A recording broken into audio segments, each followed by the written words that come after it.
Io voglio militare in un partito che quando Fratelli d'Italia fa queste richieste, la risposta è col cazzo!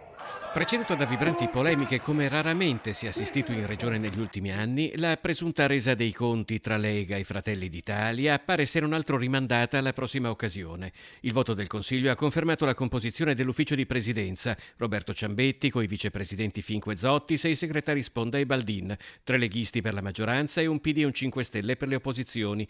Tutto come prima. La richiesta di maggiore spazio da parte di Fratelli d'Italia per ora non ha seguito, neanche nelle dichiarazioni di intenti. Non c'è stata nessuna richiesta particolare. Noi abbiamo semplicemente detto al Presidente Zaia di essere a disposizione per quelle che possono essere qualunque tipo di esigenze e qualunque cambio di passo magari potesse essere necessario nell'azione di governo.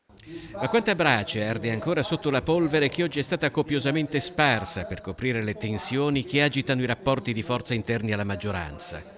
Uscite come quella dell'assessore Roberto Marcato, come vengono interpretate? Cioè sono un segno di forza della Lega oppure un segno di debolezza di un partito che sente che gli state erodendo consensi? Non entro nel merito delle problematiche che possono avere in questo momento all'interno della Lega o nei confronti di Fratelli d'Italia. Credo che insomma quello che c'è stato oggi è la dimostrazione che i buoni rapporti ci sono e quindi l'alleanza prosegue tranquillamente, anche perché poi quello che si è dimostrato è che noi non abbiamo chiesto nulla. Il Veneto a robusta trazione leghista di una volta pare messo in discussione dall'avanzata elettorale di un alleato che diventa sempre più forte, ma come ha detto il presidente Zaia non è che a ogni elezione si possa cambiare l'assetto amministrativo. Dobbiamo concentrarci unicamente su quelli che sono i bisogni dei veneti e del Veneto.